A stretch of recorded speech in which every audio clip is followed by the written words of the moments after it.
Mary's കിച്ചൻ്റെ പുതിയ വീഡിയോയിലേക്ക് എല്ലാവർക്കും സ്വാഗതം. ഇന്ന് ഇവിടെ ഉണ്ടാക്കാൻ പോകുന്ന ഒരു ചീര കട്ട്ലേറ്റാണ്.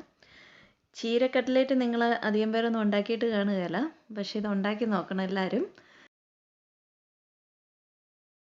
ഇതിപ്പം നമ്മുടെ ഗാർഡനിൽ ഇഷ്ടംപോലെ ചീരയുണ്ട്. നമുക്ക് കുറച്ച് പറിച്ചെടുക്കാം. കുറച്ച് ഏറെ പറിക്കണം, കാരണം ഇത് വെന്ത് വരുമ്പം വെക്കുന്നത് കുറച്ച് കാണുള്ളൂ. വെന്ത് വരുമ്പം ഇതെല്ലാം പറിച്ചിട്ട് നമുക്കിനി ഇതിൻ്റെ ഇല തന്നെയായിട്ട് എടുക്കണം. ഇല എടുത്ത് എല്ലാം ഓരോ എടുത്ത് കഴുകി പിന്നെ അതിനെ ഡ്രൈ ചെയ്ത് എടുക്കണം.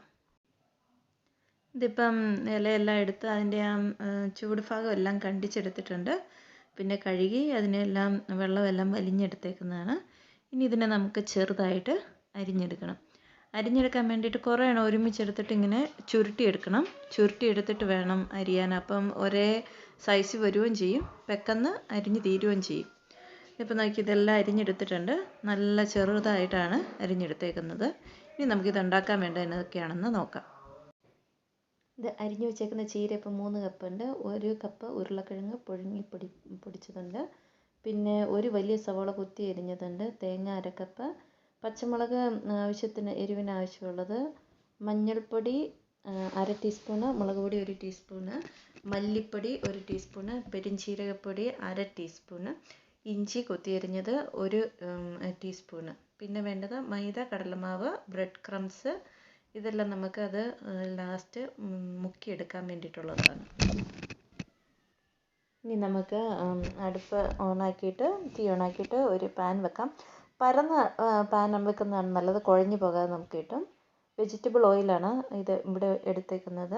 കുറച്ച് വെജിറ്റബിൾ ഓയിൽ ഒഴിച്ചു കൊടുക്കാം. എണ്ണ ചൂടായിട്ടുണ്ട്. ചൂടായ എണ്ണയ്ക്കകത്തേക്ക് സാധാരണ ഞാൻ മഞ്ഞൾപ്പൊടി എണ്ണയ്ക്കകത്തേക്കാണ് ഇട്ട് കൊടുക്കുന്നത്, പക്ഷേ കരിഞ്ഞു പോകാതെ നോക്കിക്കോണം. അല്ലാത്തവർ ചീര ഇട്ട് കഴിഞ്ഞിട്ടാണേലും മഞ്ഞൾപ്പൊടി ഇട്ടാൽ മതി. സിമ്മാക്കി വെച്ചിട്ട് വേണം എണ്ണയ്ക്കകത്തേക്ക് മഞ്ഞൾപ്പൊടി ഇടാൻ, അല്ലെങ്കിൽ അത് കരിഞ്ഞു പോകും. ഒന്ന് ഇളക്കി കൊടുക്കാം ചെറുതായിട്ട്. ഇതിപ്പം മഞ്ഞൾപ്പൊടി ചൂടായതിൻ്റെ ടേസ്റ്റൊക്കെ മാറി.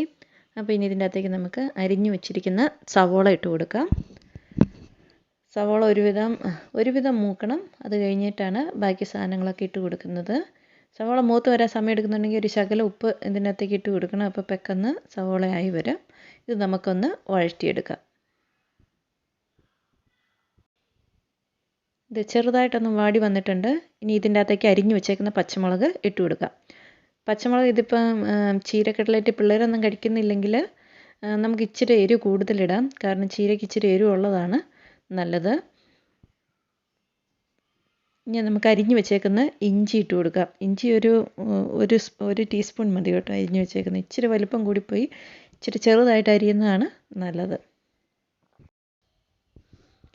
ഇത് ഉള്ളിയും പച്ചമുളകും ഇച്ചിരി വാടിയിട്ടുണ്ട്. ഇനി അതിനകത്തേക്ക് തേങ്ങ. നമ്മുടെ ഇവിടെ ഡെസിക്കേറ്റഡ് കോക്കനട്ട്, ഒരു ഉണങ്ങിയ തരത്തിലുള്ള തേങ്ങയാണ് കിട്ടുന്നത്.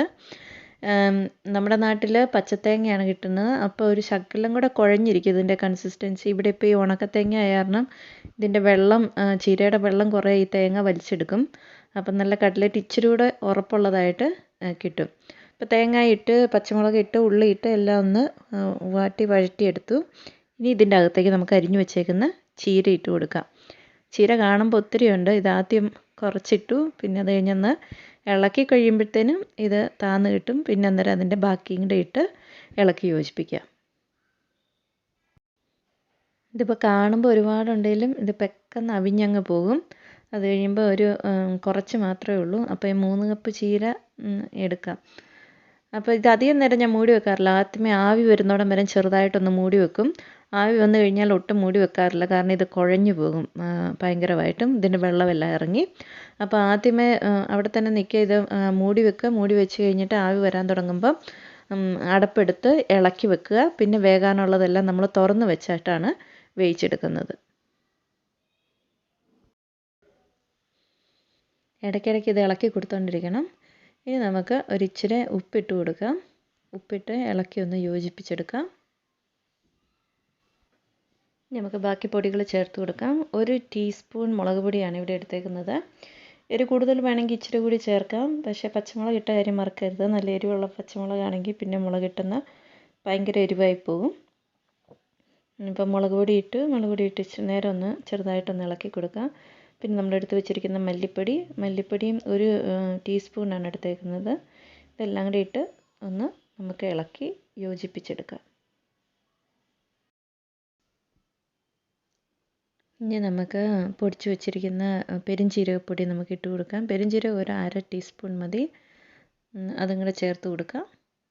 ഇത് നമ്മൾ കുറച്ച് നേരം ഇങ്ങനെ ഇളക്കി ഇതിനെ ഡ്രൈ ആക്കി എടുക്കണം. അല്ലെങ്കിൽ നമ്മളിങ്ങനെ ഉരുളകളാക്കി ഉരുട്ടിയെടുക്കുമ്പം ഭയങ്കരമായിട്ട് ലൂസായി പോവും.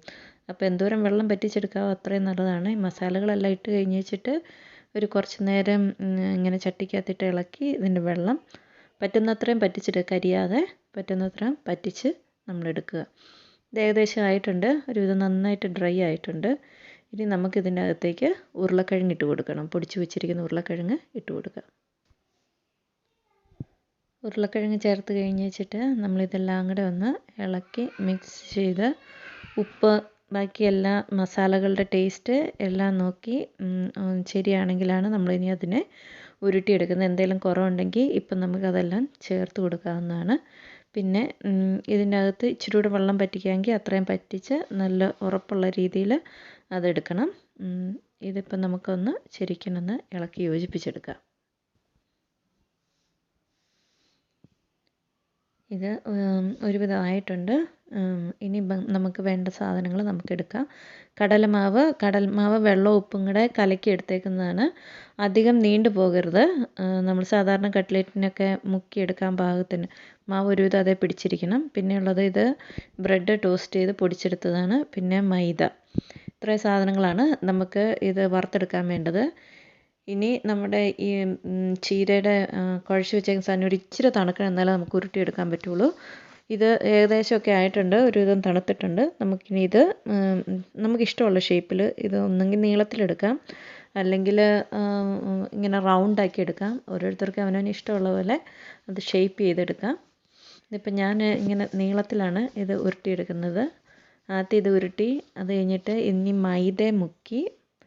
മൈദ മുക്കുന്നത് ഇച്ചിരി കൂടെ ഒന്ന് വെള്ളം വലിയാണ്. കാരണം ചീരയ്ക്ക് ഒരുവിധം വെള്ളം ഉണ്ടല്ലോ.